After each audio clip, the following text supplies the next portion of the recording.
যে যুদ্ধ হয়ে গেছে সেটা তো চলেই গেছে। এখন সামনে আমরা চাই যে ভালো একটা বাংলাদেশ গঠন হোক, ভালো একটা সরকার আসুক, এসে সে দেশটাকে সুষ্ঠুভাবে সুন্দরভাবে চালাক, এটাই আমরা চাই। এখন স্বাধীন একটা বাংলাদেশ চাইবো, যেখানে আর যে পিছনে যা হয়েছে এখন যেন ওরকম কোনো কিছুই না হয়, এখন যেন সব স্বাধীনভাবে একটু চলতে পারে। আমরা আশা করব আগামীতে যে সরকার আসবে, ছাত্রদের যে মনোভাব, ওদের যে উদ্দেশ্য, তাদের যে রক্ত যাতে বৃথা না যায়, তাদের যেভাবে তারা চায় এভাবে একটা দেশ হোক, এই রকমের হোক। তাদের যে মনের যে একটা মানচিত্র, সেই মনের মানচিত্রের মতনই আমাদের দেশটায় আবার সরকার আসুক।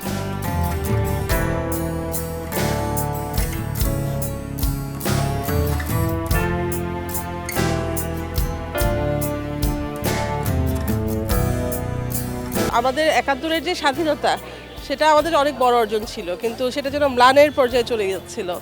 তো এই নতুন স্বাধীনতা আমাদেরকে নতুন করে আবার পথ চলা শুরু করতে হবে। দুর্নীতিমুক্ত বাংলাদেশ চাই। অনেক সুন্দর একটা বাংলাদেশ দেখতে চাই, যেটার মধ্যে মানে কোনো সমস্যা যাতে না হয়।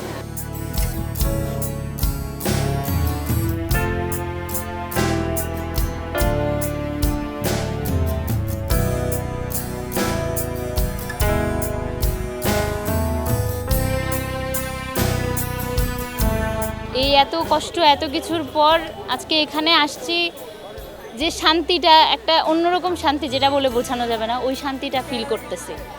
যে কোনো শাসন ছাড়া, কোনো কিছু ছাড়া আমরা আজকে রাস্তায় বের হয়েছি।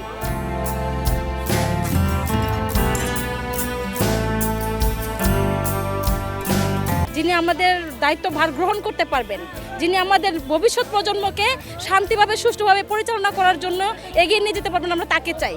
আমরা আর কোনো বিশৃঙ্খলা চাই না। আমরা সুন্দর স্বাধীন রাষ্ট্র যেমন করেছি আমরা তেমন চাই।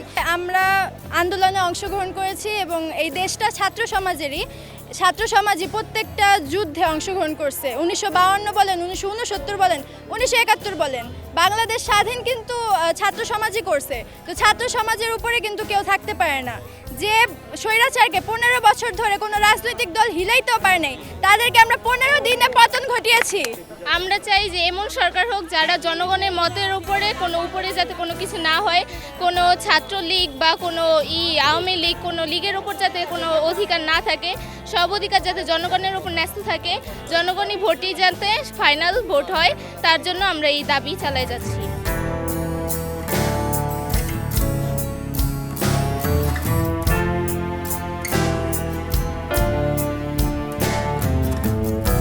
যাদের জন্য আজকে আমরা এই দেশকে স্বাধীনভাবে পেলাম, এমনকি ইনশাল্লাহ আমরা ৭১-এর যুদ্ধ দেখিনি, শুনেছি অনেকের কাছে, আসলে ধারণাও করতে পারিনি কেমন হয়। তো আজকে যেই ছাত্রদের ভাই বোনদের উসিলায় আমরা যেই যুদ্ধ এই দেশে দেখেছি, ইনশাল্লাহ আমাদের এই যুদ্ধ মানবিক কারণে নষ্ট হতে দেব না। যেভাবে পাশে রক্ত দিয়েছে, যুদ্ধতে শরিক হয়েছে, ইনশাল্লাহ আমরাও ছিলাম, আর আগামীতেও থাকবো। এই দেশে কোনো স্বৈরাচার থাকা যাবে না। আমাদের সমাজ, আমাদের বাংলাদেশ সুশৃঙ্খলাভাবে ভদ্রতাভাবে চলুক। আমরা কোনো ভাই বোনদের উপর অত্যাচার, কোনো ভাই বোনদের টর্চার, এগুলো আমরা আর চাই না। আমরা স্বাধীনভাবে সাধারণভাবে দেশটারে করতে চাই।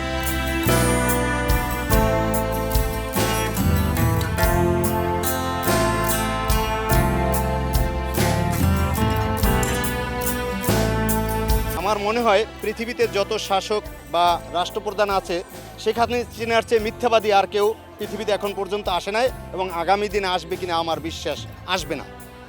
সর্বক্ষেত্রে প্রত্যেকটা, এবং আমাদের ভোটারের দিকে, আমি এখন পর্যন্ত, আমার বয়স 39 বছর, আমি এখন পর্যন্ত ভোট দিতে পারি নাই। আমরা আমাদের মতামত প্রকাশ করতে পারতাম না। আমরা যদিও ফেসবুকেই থাকতাম, ভয় আতঙ্কে থাকতাম কখন পুলিশ এসে আমাদের গ্রেফতার করে। এইটা কোনো স্বাধীন রাষ্ট্রের কাম্য হইতে পারে না। তাই আজকে আমরা 5ই আগস্ট এই ছাত্র ভাইদেরকে, আমি এই শহীদ মিনারের সামনে দাঁড়িয়ে আমি স্যালুট জানাই। এই ছাত্র সমাজকে যারা প্রথম এই উদ্যোগ নিয়ে আমাদেরকে এই দেশটাকে আবার নতুন করে স্বাধীন করে দিল। এলো খবরের কাগজ, নিখাত, নির্ভীক, নিরপেক্ষ।